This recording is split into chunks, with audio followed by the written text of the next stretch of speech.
Tout ce que désirent les justes, c'est le bien.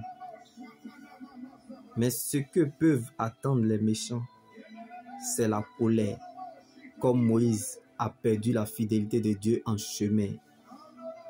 Tu n'as pas besoin, bien-aimé, de savoir ou connaître les prophéties futures.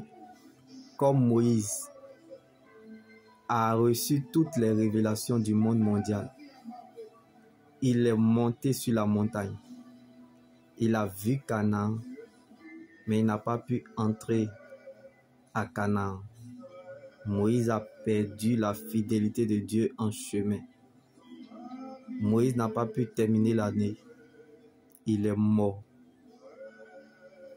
Mais Josué, son serviteur, n'a pas vu Canaan. Mais il avait la connaissance et la révélation du Dieu de Moïse. Est entré à Canaan. Alléluia. Les hommes prophétisent, mais Dieu lui parle. Il ne suffit pas seulement de prophétiser ce que tu vois, mais d'accomplir ce que tu as dit. L'attente des méchants meurt avec eux, mais l'espérance des justes, c'est la joie. Aimer Dieu, c'est d'abord le connaître, parce qu'il nous appelle toujours par ce que nous aimons et nous attire toujours par ce que nous désirons. Donc, pour reconnaître un vrai prophète, ce n'est pas par ses prophéties, ni par l'accomplissement de ses prophéties. Parce que même le marabout prophétise et puis ça arrive. Mais on reconnaît un véritable homme de Dieu ou une véritable servante de l'Éternel par la connaissance et la révélation de son Dieu. Alléluia, qui est Jésus. Donc, tu n'as pas besoin de savoir ou connaître les prophéties futures. Tu as juste besoin de connaître et de savoir le Dieu de la prophétie qui est Jésus-Christ. N'est pas la Bible, mais la parole de Dieu. Ne rate jamais son but. C'est la seule prophétie qui ne rate jamais son but. La parole de Dieu. Donc recevoir une prophétie ne détermine pas son accomplissement, mais marcher avec Dieu, c'est ce qui détermine sa fin. Donc la chaussure compose en fonction de la distance à parcourir. Jésus est la vie dans nos années.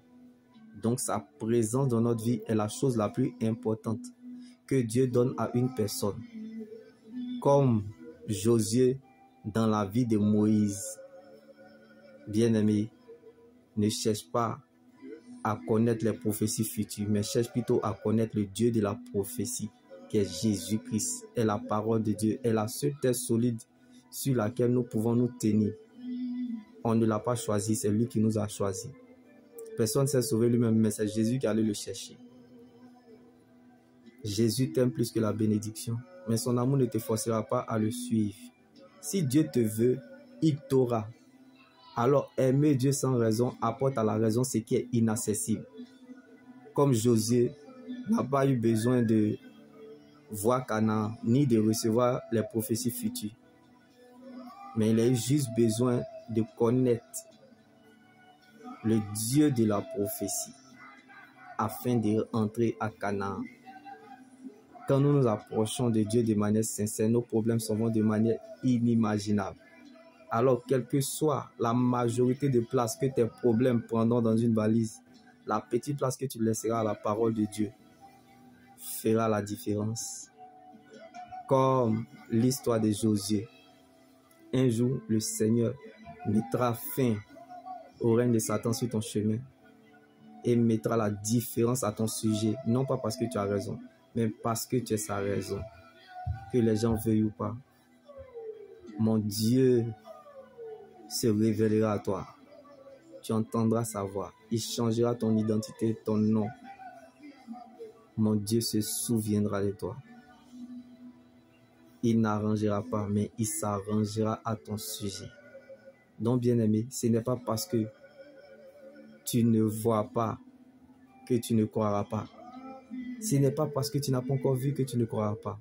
Ce n'est pas parce que tu ne vois rien que ça ne viendra pas. Le problème est de savoir attendre que ça arrive. Plus notre exaucement tarde, nous sommes contents de ce qui arrive. Jésus, sa place dans notre vie n'est pas négociable.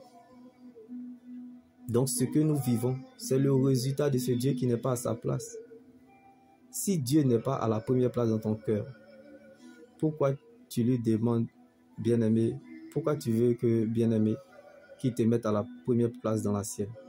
Celui qui tient compte de Dieu dans sa vie, Dieu tiendra compte de lui dans la sienne. Donc, si tu veux avoir la vie que tu veux, commence à vivre la vie de celui qui détient cette vie. Jésus-Christ. Comme l'histoire de Josué. Si tu ne crois pas au témoignage des autres, tu ne croiras pas à ton miracle. Shalom.